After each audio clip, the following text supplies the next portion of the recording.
Hello guys, this is Michelle here from Bridal Couture Academy. Welcome back to my channel. In this episode or in this video, I am taking you behind the scenes as I make this creation, this gown called Nzuri. I call her Nzuri. Nzuri is a Swahili word meaning beautiful, good, nice, or pretty. The reason why I named her Nzuri is from my trip to Zanzibar. This dress kind of reminds me of that feeling that I had in Zanzibar. The sand of the beach, the beautiful sky, the beautiful colorways of the water, and just the overall feeling of the customs of Zanzibar. And just being in Zanzibar. This dress could be for a beach wedding, a special occasion event, vow renewal. So guys, stay tuned. I will take you through kind of a fast track tutorial or fast track behind the scenes, little bit of behind the scenes demonstration as I make this gown. So please stay.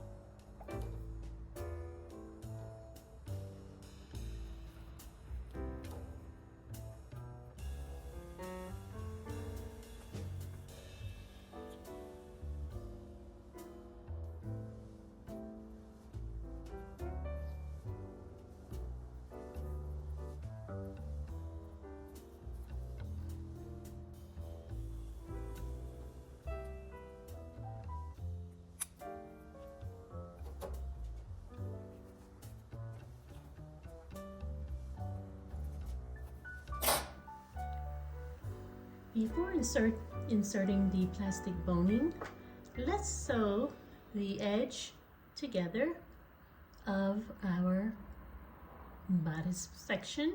So we're going to match right sides with right sides. I will leave an opening about 1.5 inches from the edge and begin to pin.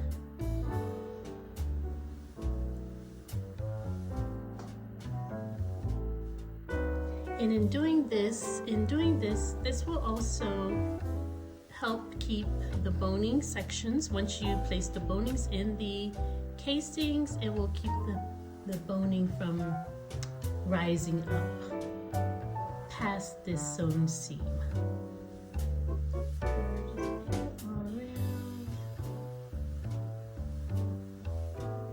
And I'm just randomly putting pins just to anchor so that it won't slip.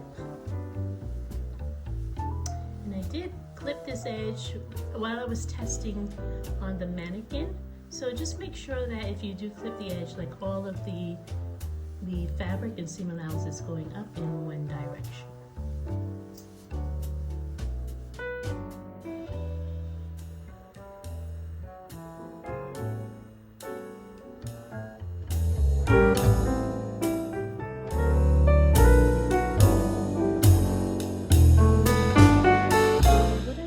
During this process of creating the gown, I keep taking it off and replacing different parts.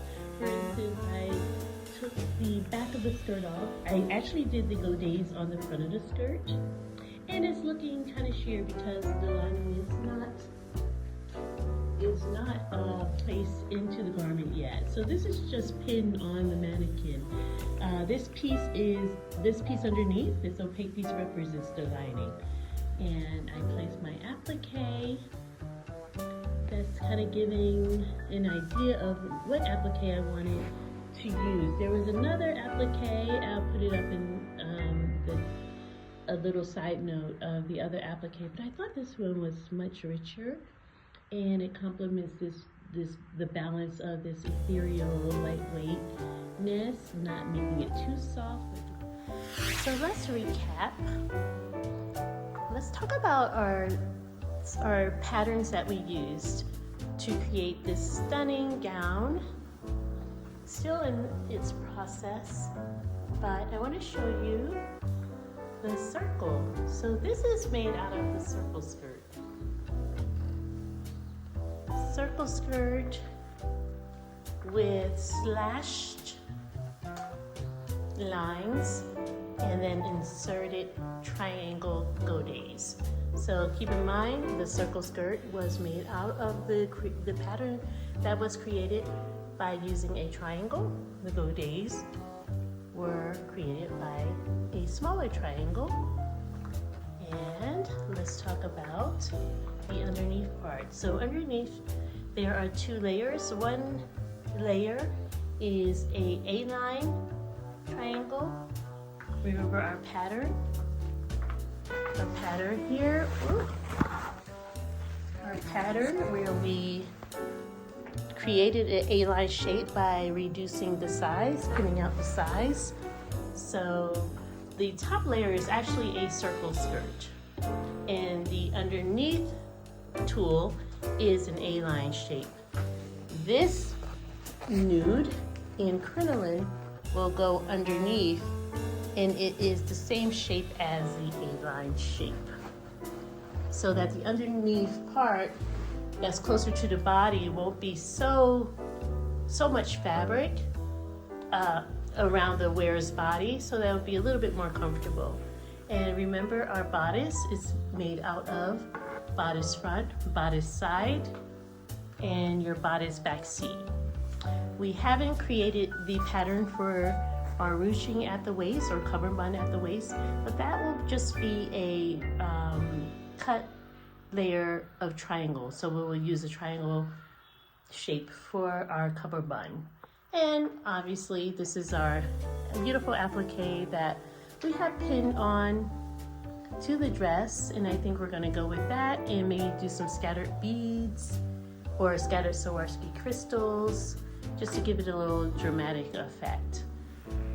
So let's go back over to this beautiful, beautiful overlay of fabric.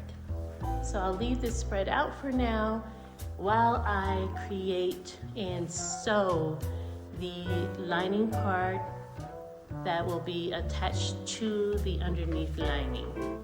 And that part is a little heavy, so it will give this dress a little weight, but because we chose this nude, creating that almost skin-like effect, you will still have that ethereal lightness or lightweight look to this garment. And this is the point where you can, while this is on the table and spread out, you can add on your embellishments. I think I'm gonna add some Swarovski crystals, a little bit more sparkle around the upper waist section. Maybe just kind of dripping down a little bit here. It almost looking at like a stardust sprinkled or some kind of beautiful, beautiful enchanting effect. Okay, and then we'll have the smaller ones. I ordered two sizes.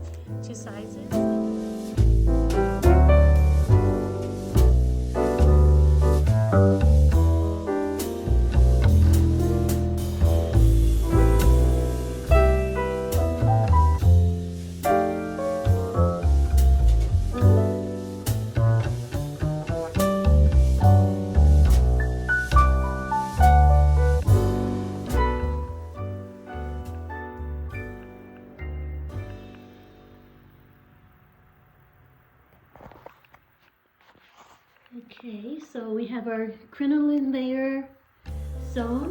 So this is our side seams. I have it folded out on the double. My waist is on the top. This is the back seam, and this is the back. So what I'm doing now is I'm trimming 5 inches because I cut this extra long, the hem, and now I want to trim maybe 5 inches from the bottom and just gradually taper into the side seam. I don't mind the back being trailing behind a little bit, so I'm going to stack this lining up on top of this one and trim both together because the measurements from top to bottom have to be the same in order to bag out the lining and the crinoline so that it will be a smooth it will be smooth without any buckling. So the lining is a little bit bigger. Sometimes even if you follow the same pattern, depending on the type of fabric you have, one could come out a little a different size than the other. I'm going to leave it because the horsehair I think I will sew on this layer, and as I'm sewing the horsehair on, it will kind of shrink a little bit, so it's fine to have it the lining layer a little bit bigger. So I'm going to leave the seam allowance, and I'm eyeballing a 1/2 inch. And I am doing this on the floor because it is a fairly large piece.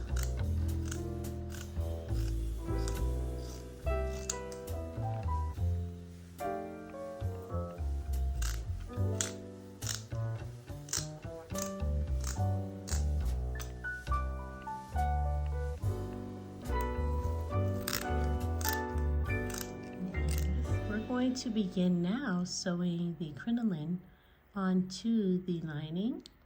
So we're going to move the crinoline up about a 3/4 of an inch from the cut edge. Sew on the crinoline all the way around, and you'll do one row, and then your second row will be parallel on the edge of the crinoline.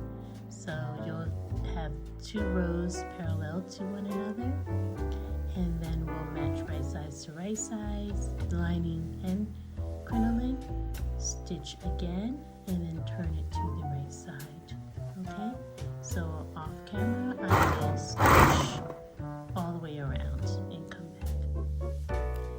Now that we are complete, we are now finished with our base layer.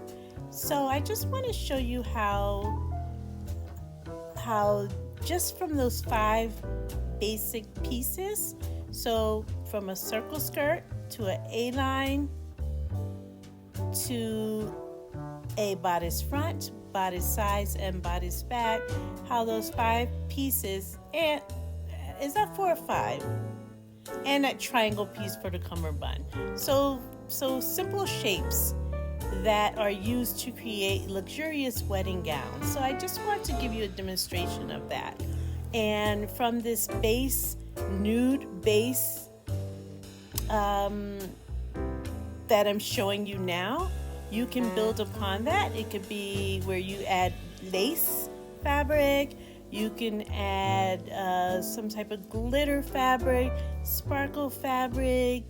The sky is the limit, and I love that we are incorporating nudes and lightweight fabrics and as our base fabrics. It just gives the wedding dress an air of lightness. So a lot of weddings now are not being done in traditional settings. You have a lot of destination weddings done on beaches and museums, and just a lot of unconventional type weddings. And I think these styles lend themselves to the variations and diversity of weddings that are performed during this time that we're in.